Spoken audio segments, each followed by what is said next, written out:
Geografia no Brasil. Mas trabalhou-se muito aqui dentro, várias gerações se sucederam e, afinal, a Associação dos Geógrafos Brasileiros, nas mãos dos jovens, acabou por ter reuniões do tamanho dessa. Provavelmente, vocês certamente não sabem, provavelmente em nenhuma universidade do mundo os geógrafos estarão reunidos num só e mesmo lugar com um ideário relacionado ao seu país. De forma que é um momento muito importante dentro desse espaço arquitetônico que um colega nosso, que já morreu, teve a audácia de fazer.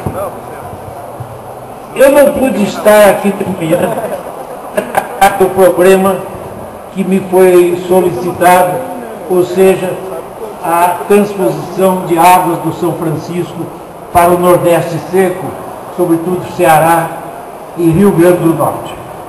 E como vocês tiveram uma mesa redonda sobre isso, eu vou pedir fazer uma conversa com vocês sobre assuntos mais variados e depois talvez a gente fale um pouco sobre esse tema tão controvertido em função do governo atual, dos seus assecas e, sobretudo, de algumas pessoas que querem, a todo custo, obrigar o país a ter projetos não muito bem planejados. Eu não tenho nada contra a transposição de águas de São Francisco, eu tenho tudo contra o tipo de projeto e a maneira pela qual os assecas dos governos federais e estaduais estão dirigindo o projeto. Mas a minha fala hoje é um pouquinho falhada. Em primeiro lugar, eu sei que aqui estão alunos das mais diferentes universidades do país, das mais diferentes áreas, de cidades que estão dentro do meu coração, não é? De Manaus, Belém do Pará, a Fortaleza, Natal, Recife e regiões interiores do Brasil, as mais variadas. Mas eu queria dizer a vocês que a missão do geógrafo, nesse momento em nosso país, é muito superior àquela que a gente imaginava na década de 40, quando eu fiz os meus estudos de geografia e história lá na Praça da República, no terceiro andar da Escola Caetano de Campos. Hoje, esse país precisa desesperadamente de geografia. A geografia, por si só, é uma ciência interdisciplinária, que não aprofunda muito em alguns setores, mas, em compensação, ela é a única grande ciência que vê o fato geológico, geomorfológico, fisiográfico, hidrográfico, geoecológico e depois a projeção dos homens sobre todos esses espaços.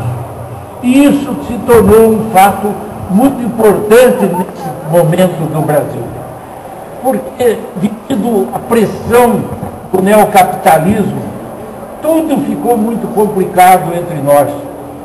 A fronteira agrícola imaginada sobre a Amazônia chegou a ter níveis de devastação insondáveis.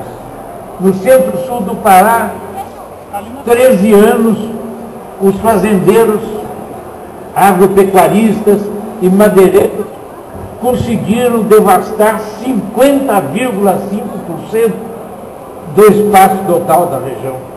Ao longo das rodovias, ao longo dos ramais, ao longo dos sub-ramais e ao longo das trilhas em grandes quarteirões dentro do espaço das florestas amazônicas, a chamada espinhela de peixe. Hoje, nas imagens de satélite, nós não conseguimos mais observar quase nada do mundo ecológico dentro das áreas de espinhelas de peixe. Espinhelas de peixe eram trilhas de pessoas especuladoras ao longo da floresta, em quadrados enormes, e eles foram vendendo aquilo em 25 hectares, 50 hectares, 100 hectares, para pessoas que moravam muito longe e que não tinham a ideia do que poderiam fazer naquele pequeno espaço comprado. Foi mais difícil chegar até lá do que pagar os 25, 50 ou 100 hectares. E daí, não podendo fazer algumas fazendias e fazendolas, que era o que eles queriam, porque eles mediam aquele espaço em relação aos espaços do Brasil do Sudeste, São Paulo, Minas, Paraná, Santa Catarina, e não deu certo. Então eles largaram aquelas trilhas todas no seu centro, no seu quadrilátero central, para os madeireiros. E aí começou a surgir uma associação tremendamente forte entre os agropecuaristas, os pecuaristas e os madeireiros. E disso resultou que a Amazônia perdeu um pouco da sua história geoecológica e ecossistema. Bom, eu gostaria de tratar muito mais dessas questões da Amazônia, mas vou contar para vocês um acontecimento dessas últimas 3 semanas. Em primeiro lugar, uma pequena associação de moças muito simples, chamada Associação Vagalume, resolveu implantar em cidades pequeninas da Amazônia, sobretudo em municípios muito carentes, algumas pequenas bibliotecas. E trabalharam através de alguns anos. Um dia elas estiveram aqui na universidade, falaram comigo, eu apoiei o projeto, e elas foram para lá e recebiam algum dinheiro para comprar livros, compravam livros os mais variados, sobretudo infantis, porque as escolinhas eram mais para crianças e adolescentes de primeira fase, e foram organizando essas bibliotecas. Este ano, a Associação Vagalume resolveu vir para São Paulo, trazendo uma pessoa diferenciada de cada escolinha da Amazônia. E fizeram uma reunião que eu considero fantástica. Aquelas pessoas que nunca saíram dos seus lugares, que não conheciam até mesmo as cidades médias da Amazônia. Elas vieram para São Paulo, a Associação Vagalume colocou-as num hotel parque agigantado que existe em Atibaia, com todo o conforto e com alimentação e muitos cuidados culturais, e eles fizeram uma série de palestras, entre as quais eu fiz uma delas. E eu vou contar a vocês exatamente o que me incitou a referida palestra. Eu tomei como termo um conceito do maior interesse didático, científico